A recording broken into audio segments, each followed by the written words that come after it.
ഇന്ന് നമുക്കൊരു സ്പെഷ്യൽ വർഗീയത കേട്ടാലോ? ഒരു പച്ച വർഗീയത. ഓക്കെ, പിന്നെ എന്റെ തലയിൽ ഒരു കെട്ടൊക്കെ ഉണ്ട് കേട്ടോ. അതൊരു സ്റ്റൈൽ ആയിക്കോട്ടെ എന്ന് വിചാരിച്ചു. പിന്നെ കൂളിംഗ് ഗ്ലാസ്, അത് സാധാരണ നമ്മൾ വെക്കുന്നതാണല്ലോ, അതിനൊരു പുത്തിരിയൊന്നുമില്ല. അപ്പൊ നമുക്ക് ഇന്നത്തെ സ്പെഷ്യൽ വർഗീയത ആരംഭിച്ചാലോ? ആരംഭിക്കല്ലേ? ഓക്കെ. 85% ഹിന്ദുക്കൾ ഇപ്പോഴും ഇവിടെ ഉണ്ട്. പക്ഷെ ഈ നാട്ടിലേക്ക് വന്നിട്ട് 5-6 ആളുകൾ പറയുകയാണ്, ആ കൂട്ടത്തിനിടെ എന്നിട്ട് നിന്റെ പേരെന്താണ്, നീ മാറി നിൽക്ക്, നിന്റെ പേരെന്താണ്, ആ നിന്റെ പേരെന്താണ്, നീ അങ്ങോട്ട് മാറി നിൽക്കുന്നു. ഇങ്ങോട്ട് മാറി നിൽക്കുന്നവൻ ഹിന്ദു പേരുള്ളവനാണെങ്കിൽ അവന് കലിമ ചൊല്ലാൻ അറിയില്ലെങ്കിൽ, കലിമ ചൊല്ലാൻ അറിയാത്തവൻ ഈ ഭാരതത്തിൽ ജീവിക്കാൻ പാടില്ല എന്നാ.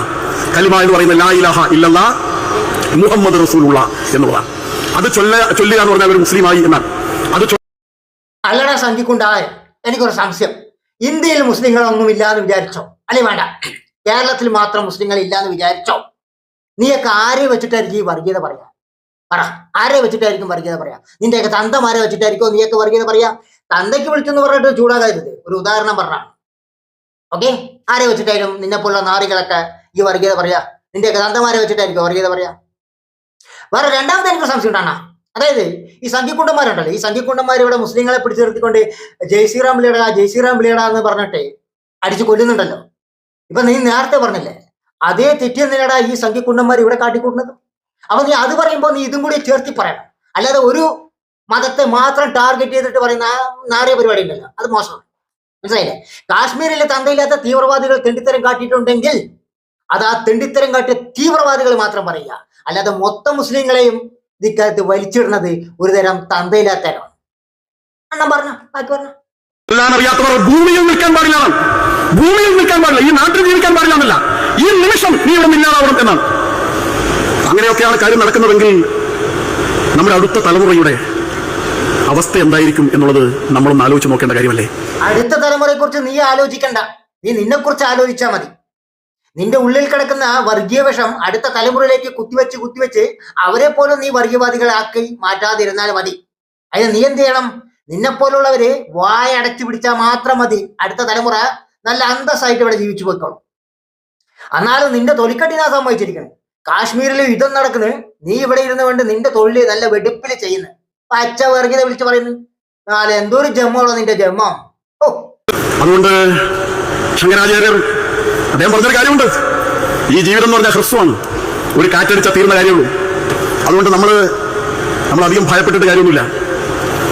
എല്ലാവരും മരിക്കുന്നത് തന്നെയാണ്. ചിലപ്പോൾ വണ്ടി ഇടിച്ച് മരിക്കും, അല്ലെങ്കിൽ ദൗർഭാഗ്യം വന്ന ആളുകൾ ഒരു നാഷണൽ പെർമിറ്റ് ലോറി ആയാലും മരിക്കും, പലതരത്തിൽ മരിക്കും. അപ്പൊ അതുകൊണ്ട് മരണം എന്ന് പറയുന്നത് ഗീത പറയുന്ന പോലെ മൃത്യു, ജനിച്ചോ മരണം ഉറപ്പാണ്. അങ്ങനെയാണെങ്കിൽ ആ മരണം ധർമ്മത്തിന് വേണ്ടി ആയിക്കൂടെ എന്നുള്ളതാണ് ശങ്കരാചാര്യർ നമ്മുടെ മുമ്പാകെ വെക്കുന്ന ഏറ്റവും വലിയ ചോദ്യവും പാഠവും. ധർമ്മത്തെ സംരക്ഷിക്കാൻ വേണ്ടിയിട്ട് ഉറപ്പായ മരണം, അനന്തരജാത തലമുറയാകെ സംരക്ഷിക്കാൻ വേണ്ടിയിട്ട് തങ്ങളുടെ ജീവിതം സമ്പൂർണ്ണമായും സംസ്കൃതിക്ക് വേണ്ടി സമർപ്പിച്ച പൂർവികന്മാരുടെ അധർമ്മത്തെ കുറിച്ച് സംസാരിക്കുന്ന ഡാഷ് മോനെ, സ്വാതന്ത്ര്യ സമരകാലത്ത് നീയും നിന്റെ സംഖ്യകളെല്ലാം കൂടി ഷൂനക്കിയ പാരമ്പര്യമാണെന്നുള്ളതും കൂടി ഓർമ്മ വേണം. മനസ്സിലായ? അതേപോലെ തന്നെ ജയ് ശ്രീറാം വിളിക്കാത്തതിന്റെ പേരിൽ മുസ്ലിങ്ങളെ കൊന്നൊടുക്കിക്കൊണ്ടിരുന്നപ്പോ ഇത്രയൊന്നും ആവേശം നിന്റെ സിരകളിൽ ഞങ്ങൾ കണ്ടില്ല. അപ്പൊക്കെ എവിടെ പോയിരുന്നു? അതും കൂടി ഓർക്കണം. പിന്തുടർന്നുകൊണ്ട് നമുക്ക് ധർമ്മത്തെ സംരക്ഷിക്കാൻ നമ്മൾ ആരും ഉപദ്രവിക്കുന്നില്ല, നമ്മൾ ആരെയും ഇല്ലാതാക്കുന്നില്ല. പക്ഷെ നമ്മുടെ ധർമ്മത്തിന് വേണ്ടി വീറോടെ, ധീരതയോടെ, ധൈര്യത്തോടെ ഉറച്ചു നിൽക്കുക തന്നെ ചെയ്യുമെന്ന് കാശ്മീരത്തിൽ എന്താ പറ്റിയത്? അവിടുത്തെ പണ്ഡിറ്റ് ഉറച്ചു നിന്നില്ല. അവരെ ഭീഷണിപ്പെടുത്തുമ്പോ ഓടി ഡൽഹിയിലേക്കൊക്കെ വന്നു, ഓടി ജമ്മുവിലേക്ക് പോയി, സിംലയിലേക്ക് പോയി. അങ്ങനെ ലക്ഷക്കണക്കിന് ആളുകൾ ഓടി.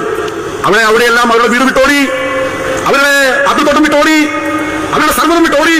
അവരെ ഡൽഹിയിലേക്ക് പോയി. ഡൽഹിയിൽ നിന്ന് എങ്ങോട്ട് ഓടും? നമ്മൾ ഓടി എവിടേക്ക് പോകും? നമുക്ക് ഓടാൻ, ലോകത്തോടാൻ നമുക്ക് ഒറ്റ സ്ഥലമേ ഉള്ളൂ. അത് നമ്മുടെ പൂർവികന്മാർ മരിച്ചു മണ്ണൊടുങ്ങി കിടക്കുന്ന നമ്മുടെ ഈ ഭാരതഭൂമി മാത്രമാണ് നമുക്ക് ഓടാനുള്ളത്. ബാക്കിയുള്ള ഓടാൻ ഒരുപാട് സ്ഥലങ്ങളുണ്ട്, നമുക്കില്ല. നമുക്ക് ഈ മണ്ണേ ഉള്ളൂ. അതുകൊണ്ട് ഇതാണ് ഞാൻ പറഞ്ഞത്, വരുന്ന തലമുറയെ കുറിച്ച് നീ ചിന്തിക്കേണ്ട ആവശ്യമില്ല. നീ നിന്നെ കുറിച്ച് മാത്രം ചിന്തിച്ചാൽ മതി, നിന്റെ വായടച്ചു വെച്ചാൽ മതിയെന്ന്.